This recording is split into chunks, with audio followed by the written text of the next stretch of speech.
다 같이 기도하심으로 수요일 저녁 예배를 시작합니다.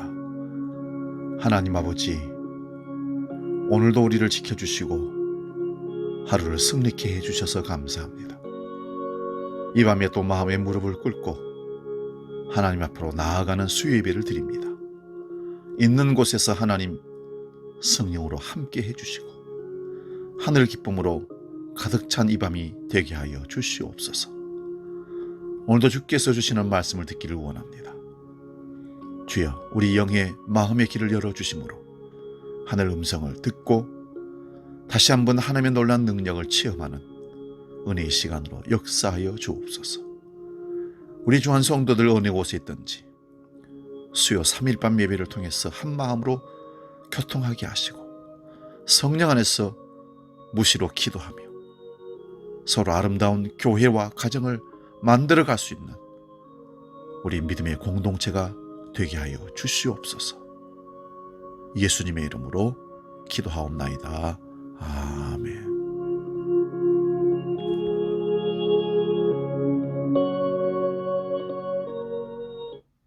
찬송가 171장 하나님의 독생자 함께 찬송합니다.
오늘 저녁 우리에게 주시는 하나님 말씀을 이제 봉독합니다. 마태복음 28장 1절에서 15절까지 말씀입니다.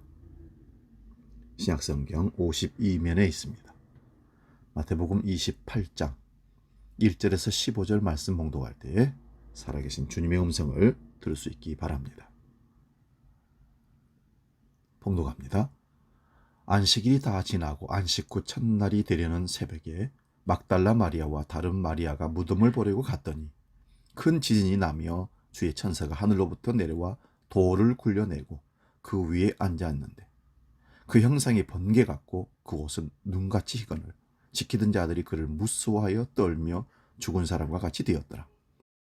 천사가 여자들에게 말하여 이르되 너희는 무서워하지 말라. 십자가에 못 박히신 예수를 너희가 찾는 줄을 내가 아노라. 그가 여기 계시지 않고 그가 말씀하신 대로 살아나셨느니라. 와서 그가 누우셨던 곳을 보라. 또 빨리 가서 그의 제자들에게 이르되 그가 죽은 자 가운데서 살아나셨고 너희보다 먼저 갈릴리로 가시나니 거기서 너희가 배우리라 하라. 보라, 내가 너희에게 이르렀느니라 하거늘. 그 여자들이 무서움과 큰 기쁨으로 빨리 무덤을 떠나 제자들에게 알리려고 다름질할세 예수께서 그들을 만나 이르시되 평안하냐 하시거늘 여자들이 나아가 그 발을 잡고 경배하니 이에 예수께서 이르시되 무수하지 말라. 가서 내 형제들에게 갈릴리로 가라 하라. 거기서 나를 보리라 하시니라. 여자들이 갈 때 경비배 중 몇이 성에 들어가 모든 된 일을 대제사장들에게 알리니 그들이 장로들과 함께 모여 의논하고 군인들에게 돈을 많이 주며 이르되 너희는 말하기를 그의 제자들이 밤에 와서 우리가 잘 때에 그를 도둑질하여 갔다 하라. 만일 이 말이 총독에게 들리면 우리가 권하여 너희로 근심하지 않게 하리라 하니 군인들이 돈을 받고 가르친 대로 하였으니 이 말이 오늘날까지 유대인 가운데 두루 퍼지니라. 아멘. 오늘 봉독한 이 말씀으로 마태복음 강해 173번째 부활 후 갈릴리로 이런 제목으로 말씀을 나눕니다. 부활 후 갈릴리로. 예수님께서 부활하셨습니다. 이것은 그리스도인이라면 누구나 다 아는 지식이고 많이 들었던 말씀입니다. 우리는 예수님께서 성경대로 십자가에서 죽으시고 3일 만에 부활하신 것을 믿습니다. 이 부활은 몸의 부활입니다. 그런데 많은 사람들이 몸의 부활을 믿지 않는 사람들이 있습니다. 특히 공부를 많이 했다는 종교학자 박사나 신학 박사들, 예수님께서 몸으로 부활하신 것을 믿지 않는 자들이 많습니다. 너무 많습니다. 이러한 사람들은 예수님의 부활을 어떻게 해석하는가 하면 제자들이 너무 그리워하여 그들의 마음에 살아있는 것으로 생각합니다. 그래서 오늘날도 다른 사람을 위하여 희생하는 것을 예수님의 정신의 재현이라고 얘기합니다. 물론 이기적인 우리의 모습을 지적하는 말로 받을 수 있지만 예수님의 부활은 완전한 몸의 부활이지 정신적인 부활이 아니라는 말씀입니다.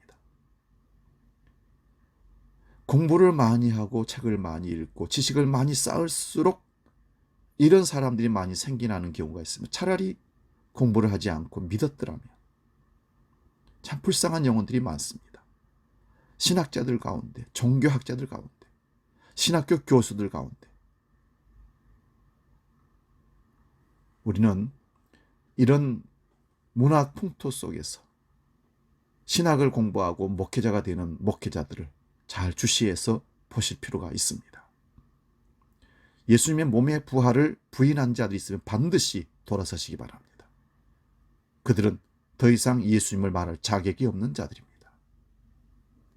오늘 본문 1절에서 4절 봅니다.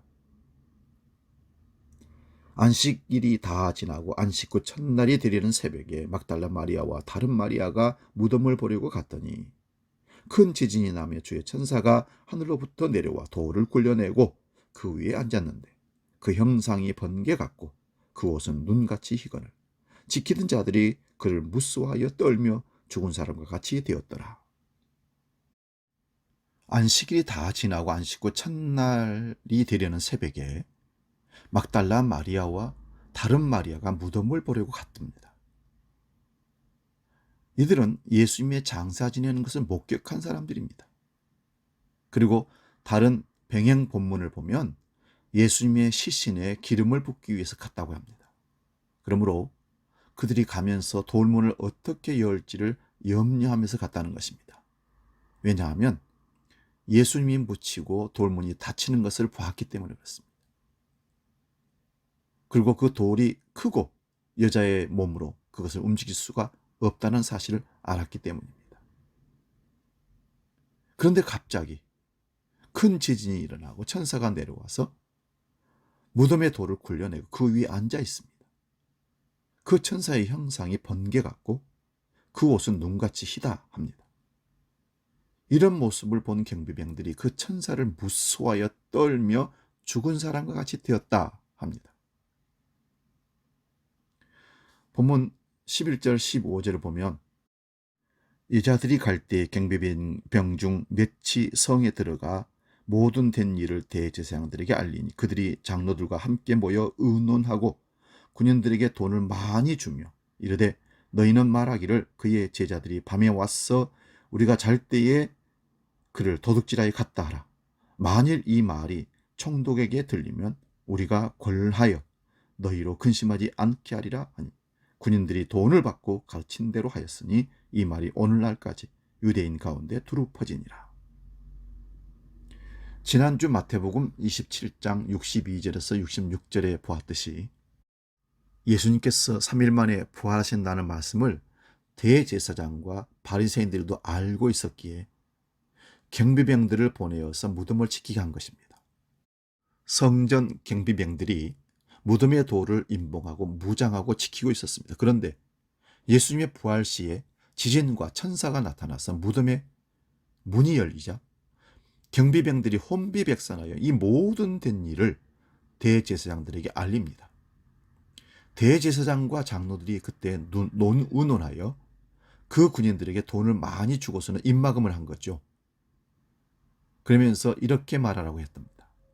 자기들이 잘 때에 그의 제자들이 와서 그를 도둑질하여 갔다라고 한 겁니다. 경비병이 이렇게 한 것이 총독에게 들리면 경비병들이 문초를 당하여야 합니다. 이 걱정을 했기에 우리가 총독에게 잘 말할 것이니 염려하지 말라. 뒷배를 봐줄 테니까. 그러면서 돈을 많이 주었기에 그들이 거짓말을 하셨습니다.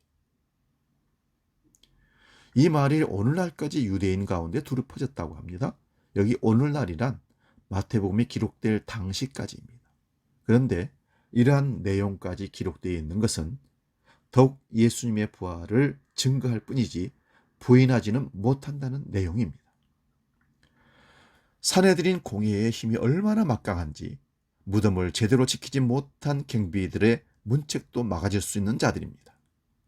이러한 권력 집단이 부활의 소식을 막으려고 했지만 오히려 그 부활의 소식은 지금까지 들려주고 있습니다. 이러한 부활의 소식에 대하여 두 가지 반응이 오늘날도 일어납니다. 대제사장과 장로들이 경비병들에게 돈을 주고 말한 대로 시체를 훔쳐갔다는 식으로 거짓으로 봅니다. 그러나 이 부활을 믿는 자들은 참으로 기쁨의 소식이 되었습니다. 본문 4절과 8절을 봅니다. 경비병들은 부활의 사건을 목격하고서는 무서워하여 떨며 죽은 자 같이 되었습니다. 그러나 부활의 소식을 들은 여자들은 무서움도 있었지만 큰 기쁨으로 제자들에게 이 소식을 전하기 위하여 달려갔다고 합니다. 이 여인들에게 부활하신 예수님이 나타나십니다. 그리고는 평안하냐라고 묻습니다. 샬롬이라고 물었던 거죠. 예수님께서 부활하신 후에 제자들을 만나서 한 인사도 평안이었습니다. 요한복음 20장 26절에 평안하뇨? 부활하신 예수님을 우리가 믿는다면 우리도 평안입니다. 그 평안은 죽음도 두렵지 않는 평안입니다. 그러자 이 여인들이 얼마나 반가웠는지 예수님의 발을 잡고 경배했습니다. 본문 5절 6절입니다. 천사가 여자들에게 말하여 이르되 너희는 무서워하지 말라. 십자가에 못 박히신 예수를 너희가 찾는 줄을 내가 아노라. 그가 여기 계시지 않고 그가 말씀하신 대로 살아나셨느니라. 와서 그가 누우셨던 것을 보라. 아멘. 지금 이 여자들은 예수님께서 죽으시고 3일 만에 부활하시라는 말씀을 믿지 않고 있었습니다. 물론 제자들도 믿지 못했습니다.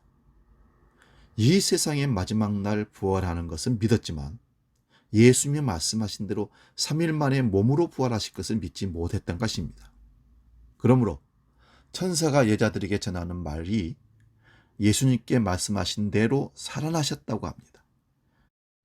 예수님께서 부활에 대해 말씀하신 것들을 마태복음에서 몇 군데 찾아봅니다. 마태복음 12장 38절에 40절입니다. 그때 서기관과 바리새인 중 몇 사람이 말하되 선생님이여 우리에게 표적을 보여주기를 원하나이다.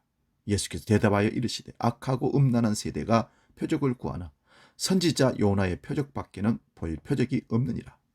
요나가 밤낮 사흘 동안 큰 물고기 뱃속에 있었던 것 같이 인자도 밤낮 사흘 동안 땅속에 있으리라.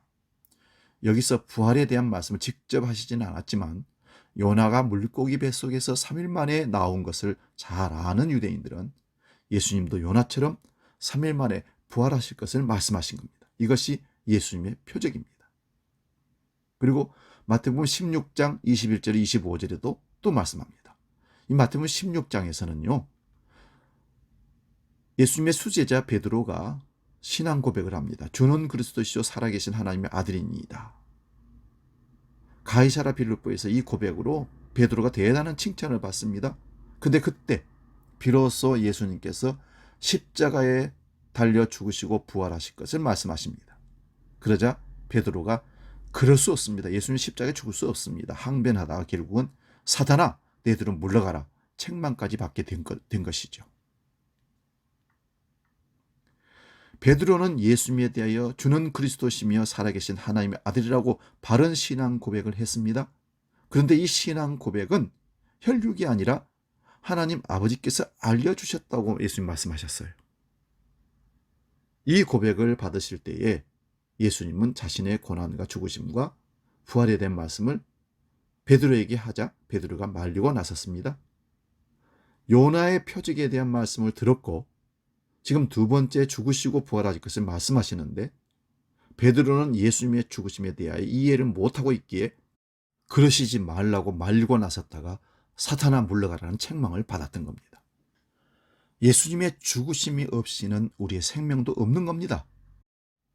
예수님께서 십자가에 들리심으로 우리에게 영생을 주시는 것을 아직 베드로가 알지 못했던 겁니다. 그러면 지금 베드로가 예수님을 따라가는 것은 죽기 위한 것이 아니라 살기 위하여, 번영하기 위하여, 높이 올라가기 위하여 따라가는 것입니다. 이것이 죽는 길임에도 아직은 알지 못합니다. 예수님을 따르는 길은 죽는 길임에도 불구하고 잘 되는 것으로, 번영하는 것으로, 세상에서 높이 올라가는 것으로 착각했던 겁니다. 예수님과 함께 죽어야 사는 길을 모르고 있었던 겁니다. 마태복음 17장 22절 23절도 봅니다. 갈릴리에 모일 때에 예수께서 제자들에게 이르시되 인자가 장차 사람들의 손에 넘겨져 죽임을 당하고 제3일에 살아나리라 하시니 제자들이 매우 근심하더라. 예수님의 죽으심과 3일 만에 부활에 대하여 말씀을 하시는데 제자들이 매우 근심을 합니다. 이들이 예수님의 말씀대로 3일 만에 부활하실 것을 믿지 못하니 매우 근심한 겁니다. 오늘 우리도 예수님의 말씀을 믿지 못하면 근심거리밖에 없을 겁니다. 십자가로 다 이루신 예수님을 믿는다면 세상의 그 어떤 환난과 핍박과 죽음조차도 우리를 우리 주 예수 그리스도 안에 있는 하나님의 사랑에서 끊어내지 못합니다. 이 말씀을 믿는다면 근심을 내려놓고 기뻐할 수 있기를 축원드립니다. 마태복음 20장 17절 19절도 봅니다. 예수께서 예루살렘으로 올라가려 하실 때에 12 제자를 데리고 길에서 이르시되 보라 우리가 예루살렘으로 올라가는 인자가 대제사장들과 서기관들에게 넘겨지매 그들이 죽이기로 결의하고 이방인들에게 넘겨주어 그를 조롱하며 채찍질하며 십자가에 못 박게 할 것이라 제3일에 살아나리라. 마태복음에서만 예수님의 고난과 죽으심과 부활에 대해 4번이나 말씀하셨습니다. 그런데 제자들은 예수님의 죽으심과 부활에 대하여 근심만 했지 이것이 무슨 말씀인지를 몰랐던 것입니다. 그러므로 예수님의 이 말씀 후에 요한과 야고보의 어머니가 예수님께 나와서 절하면서 무엇인가를 구합니다. 그것은 예수님이 임금님이 되시면 내 아들 두 아들을 좌우에 앉게 해달라는 부탁을 합니다. 한마디로 청탁한 거죠. 이 소식을 들은 다른 제자들은 화를 냅니다. 예수님은 예루살렘에 죽기 위하여 올라가시는데 제자들은 높아지려고 합니다. 이런 자들에게 예수님은 말씀하십니다. 세상은 높은 자가 군림하지만 하나님의 나라는 그렇지 않다고 하시면서 인자가 온 것은 섬김을 받으려 온 것이 아니라 섬기러 오셨다. 그 섬김이란 자기 목숨을 바쳐서 많은 사람을 위한 대속물로 주기 위한 것이다 라고 말씀합니다. 교회들마다 꼭대기에 강단에 십자가가 서져 있다는 것은 예수 앞에 나오면서 죽기를 각오하고 죽기 위해 나오는 겁니다. 그런데 잘못된 종교성을 갖고 십자가와 예수를 활용을 해서 내가 세상에서 높아지고 잘되고 번영하는 그런 축복을 구하는, 기도하며 나아가는 사람들이 많다는 사실입니다. 이거 잘되게 해주세요.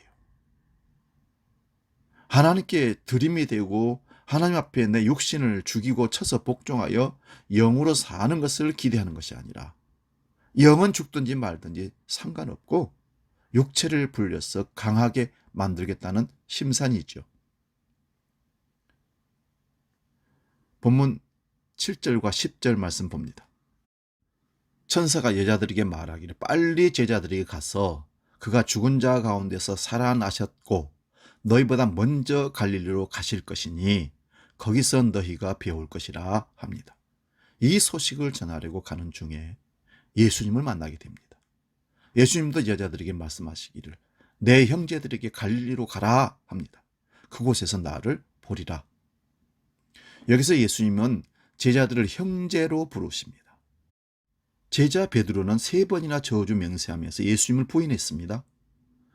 다른 제자들도 다 도망갔습니다. 그런데 그들은 부인하였을지라도 배신하고 도망갔을지라도 예수님은 그들을 부인하지 않으시고 형제라고 부르십니다. 예수님께서 부활하신 후에 왜 제자들을 갈릴리에서 그러면 만나자고 하시는 겁니까? 마태복음 26장 31절 32절 말씀 봅니다. 그때 예수께서 제자들에게 이르시되 오늘 밤에 너희가 나를 버리리라.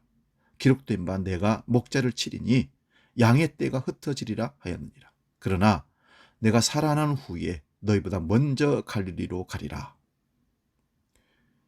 이곳까지 보면 예수님께서 부활에 대한 말씀을 5번이나 했습니다. 그런데 제자들이나 여자들이 다 믿지 못했습니다. 그러나 아무도 믿지 않아도 예수님은 자신의 말씀대로 이루어내십니다. 그런데 죽으시고 3일 만에 부활하신 후에 갈릴리로 가신다는 말씀을 여기서도 하셨습니다. 왜 부활하신 후에 갈릴리로 가신다고 하실까요? 마태복음 4장 18절에서 22절 말씀 봅니다. 갈릴리 해변에 다니시다가 두 형제 곧 베드로라 하는 시몬과 그의 형제 안드레가 바다에 그물 던지는 것을 보시니 그들은 어부라. 말씀하시되 나를 따라오너라. 내가 너희로 사람을 낚는 어부가 되게 하리라 하시니 그들이 곧 그물을 버려두고 예수를 따르니라. 거기서 더 가시다가 다른 두 형제 곧 세베대의 아들 야고보와 그의 형제 요한이 그의 아버지 세베대와 함께 배에서 그물 깁는 것을 보시고 부르시니 그들이 곧 배와 아버지를 버려두고 예수를 따르니라. 여러분, 갈릴리에서 제자를 예수님이 부르십니다. 예수님의 부르심을 받고 모든 것을 버려두고 그들은 따라 나섭니다. 예수님의 부르심의 위력입니다. 그런데 따라가면서 예수님의 능력을 봅니다. 이어지는 마태복음 4장 23절 25절도 봅니다. 예수께서 온 갈릴리에 두루 다니사 그들의 회당에서 가르치시며 천국 복음을 전파하시며 백성 중에 모든 병과 모든 약한 곳을 고치시니 그의 소문이 온 수리아에 퍼진지라. 사람들이 모든 앓는 자 곧 각종 병에 걸려서 고통당하는 자, 귀신 들린 자, 간질하는 자, 중풍병자들을 데려오니 그들을 고치시니라. 갈릴리와 데가볼리와 예루살렘과 요대와 요단강 건너편에서 수많은 무리가 따르니라. 이 말씀을 가지고 많은 교회에서 표로 삼습니다. 가르치고 전파하고 치료하는 교회가 되자. 좋습니다. 제자들이 예수님을 따라가면서 예수님의 치료하는 장면을 목격해 하였습니다. 예수님의 보내심을 받아서 천국 복음을 선포하러 갑니다. 그러니 귀신도 쫓겨나가고 병자도 고칩니다. 대단한 능력을 체험했습니다.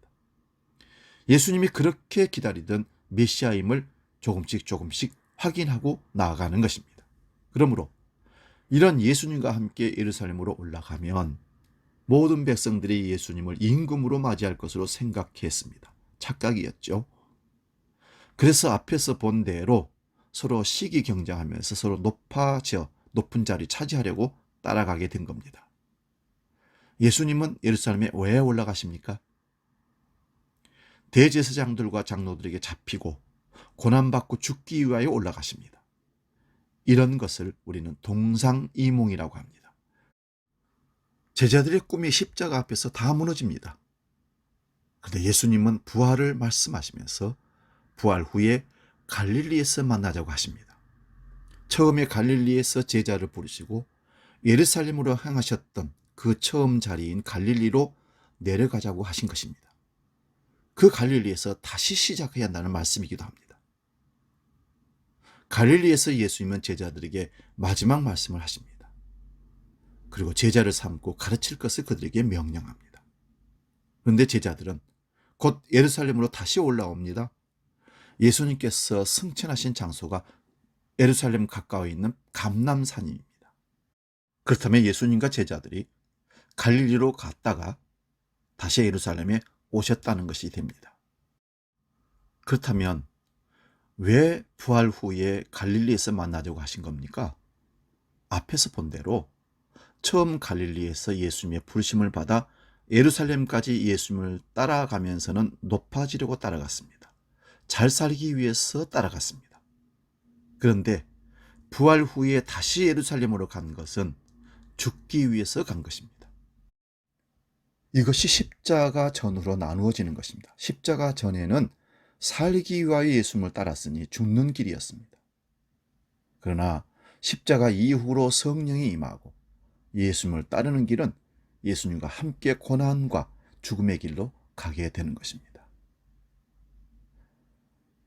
예수님 부활 이후에 제자들은 사도로 바뀌고 복음 전하는 일에 목숨을 걸었습니다. 왜요? 죽기를 각오했기 때문에. 마태복음 10장 37절에서 39절 말씀 봅니다. 아버지나 어머니를 나보다 더 사랑하는 자는 내게 합당하지 아니하고 아들이나 딸을 나보다 더 사랑하는 자도 내게 합당하지 아니하며 또 자기 십자가를 지고 나를 따르지 않는 자도 내게 합당하지 아니하니라. 자기 목숨을 얻는 자는 잃을 것이요 나를 위하여 자기 목숨을 잃는 자는 얻으리라. 아멘. 예수님을 따른다는 것은 세상에서 볼 때 죽는 길입니다. 근데 우리는 예수님 만나기 위하여, 믿기 위하여 처음 교회로 나왔을 때 죽으려 온 것이 아니라 살려고 잘 되려고 왔습니다. 그것도 남들보다 더 잘 살기를 원했습니다. 그런데 잘 안 되니 남들만큼이라도 잘 살기를 원했습니다. 이런 소원도 들어주지 않고 오히려 세상에서 비방과 조롱을 받지는 않습니까? 그래서 나는 이제 교회이고 하나님이고 뭐고 다 모르겠다 하면서 옛날로 돌아가겠다고 교회를 뛰쳐나가는 사람들이 많습니다. 우리의 이런 생각 자체가 예수님의 말씀과 전혀 맞지 않습니다. 예수님은 자기를 부인하고 자기 십자가를 지고 예수님을 따르라고 명령했습니다. 이 말씀을 사람들이 오해하기를 내가 모든 것을 버려두고 따르면 더 많은 것으로 보상받는 줄 착각합니다. 제자들도 예수님의 부름을 받았을 때에 가족과 배와 구물을 버려두고 따라 나섰습니다. 더 잘 살기 위해, 더 높아지기 위해 따라 나섰습니다. 그런데 십자가 앞에서 다 무너진 겁니다. 이러한 제자들에게 예수님은 갈릴리에서 만나자고 하신 겁니다. 오늘 우리는 어느 길에 서 있습니까? 처음 제자들이 부르심을 받을 때처럼 이것저것 다 버리고 세상 친구도 버리고 예수님을 따라가면서 세상에서 잘 될 줄 알고 따라가는 길이 혹시 우리가 서 있는 길이 아닙니까? 물론 우리 교회는 그런 사람이 별로 없을 줄로 믿습니다. 예수 믿으면 세상에서 복받고 하늘에서도 큰 상을 받는 줄 생각하고 열심히 달려가다가 낭패와 실망을 당한 사람들이 많이 모여있기 때문입니다. 그러므로 우리는 지금 처음 갈릴리로 올라가는 제자들의 자세보다는 십자가 앞에서 자신의 모든 꿈이 무너진 자들이 많을 것입니다. 그래서 다시 갈릴리로 내려가서 고기나 잡으려고 합니다. 이것도 저것도 다 필요 없다고 하면서 교회를 뛰쳐나가는 교인들의 모습이기도 합니다. 예수님은 부활하신 후에 제자들이 갈릴리에서 만나자고 하십니다. 그 갈릴리에서 복음을 전하실 것을 말씀하신 후에 다시 예루살렘으로 올라가십니다. 제자들도 예루살렘으로 다시 올라갑니다. 전에 예루살렘에 올라가던 마음과 전혀 다른 마음입니다. 다시 예루살렘으로 가기는 하지만 완전히 실패한 경험을 가지고 올라갑니다. 이러한 시간이 약 40일이 지나갑니다. 예수님께서 승천하는 곳이 감람산입니다. 승천하시기 전에 성령이 임하도록 기다리라고 합니다. 승천하신 지 10일 만에 오순절에 성령이 드디어 임했습니다. 제자들에게 성령이 임하자 비로소 복음을 전하기 시작합니다. 두려움이 사라졌습니다. 예수님과 십자가 외에는 다른 것이 없었던 겁니다. 그 복음의 내용은 너희가 십자가에 못 박아 죽인 나사렛 예수를 하나님께서 다시 살리시고 주와 그리스도가 되게 하셨다고 합니다. 이러한 자들의 입을 막으려고 산헤드린 공회의원들이 계속 협박을 합니다. 그러자 제자들은 우리가 사람의 말을 들어야겠느냐 하나님 말씀을 드려야겠느냐며 대담대하게 복음을 그들에게도 전합니다. 또한 날 때부터 안진병이 된 자를 일으키자 사람들이 주목하여 봅니다. 그때 베드로가 하는 말이 왜 우리 개인의 경건함이나 기도의 능력으로 이 사람이 일어난 것처럼 우리를 주목하느냐 하면서 예수님께로부터 온 믿음이 이 사람을 일어나게 했다고 전합니다. 이것이 자기 부인입니다. 이러한 길로 가게 되는 것이 다시 갈릴리로 가서 시작이 됩니다. 우리의 신앙생활은 마라톤과 같습니다. 고린 지점을 십자가로 보시기 바랍니다. 어떤 사람은 처음 제자들이 예루살렘으로 가는 것처럼 따라가는 자도 있을 것입니다. 그러나 하나님의 택한 백성이라면 그 십자가 앞에서 도망가는 경험을 하게 될 것입니다. 그리고 다시 갈릴리로 내려가는 것입니다. 그런데 주님께서 우리 안에 오시면 다시 십자가로 가게 됩니다. 이제는 살기 위하여 가는 길이 아니라 죽기 위하여 가는 길이 되어야 할 줄 믿습니다. 전에는 네가 띠띠고 원하는 대로 갔지만 이제는 다른 사람이 네게 띠띠우고 네가 원하지 않는 길로 끌고 갈 것이다. 그 길이 생명의 길이기 때문에 그렇습니다. 사랑하는 여러분, 오늘 우리는 부활 후에 갈릴리로 가신 주님, 다시 예루살렘으로 올라오신 주님을 보았습니다. 그 제자들을 보았습니다. 우리는 갈릴리에서 부름받고 십자가 앞에서 예수님을 부인하고 부활하신 주님 만나서 다시 갈릴리로 가서 실패한 자기들의 모습을 그대로 가지고 예루살렘에 올라와서 성령을 받고 이제는 내가 죽는 길이 예수로 사는 길이고 내 목숨을 던져서 복음을 전하는 길이 생명의 길인 걸 알고 가는 믿음의 사람들로 변화되었습니다. 우리가 그 길에 서 있기를 원합니다. 기도하겠습니다. 살아계신 아버지 하나님, 예수 믿고 우리는 잘 되고 잘 살고 잘 되려고 부단히도 노력했던 사람입니다. 지금도 그 십자가를 붙들고 예수 이름 부르면서 잘 되게 해달라고 대박 나게 해달라고 기도하고 있는 우리는 아닙니까? 세상에서 잘 되고 세상에서 번영하는 것은 원하고 있지만 내가 죽어 부인되어 주님의 십자가의 길을 복음 전하는 길에서는 우리는 도망치고 있는 우리의 모습들은 아닌지요. 이 시간 다시 부활 이후에 만난 제자들, 그 예수님이 갈릴리로 오게 하셔서 예루살렘으로 다시 부르시고 성령을 체험케 하여 복음의 사명자가 되었던 것처럼 우리가 그 앞에 서기를 원합니다. 주여, 우리를 인도하여 주시옵소서. 이제는 길이요 진리요 부활이요 생명이신 우리 주 예수 그리스도의 은혜와 아버지의 크신 사랑과 성령님의 감동, 교제 충만케 하심이 부활 이후 예루살렘에서 성령 받고 변화된 제자들의 모습으로 복음 전하며 사명 감당하기를 원하는 머리 숙인 주의 모든 믿음의 식구들 머리 위에 이제로 영원히 함께 계시기를 간절히 축원하옵나이다. 아멘.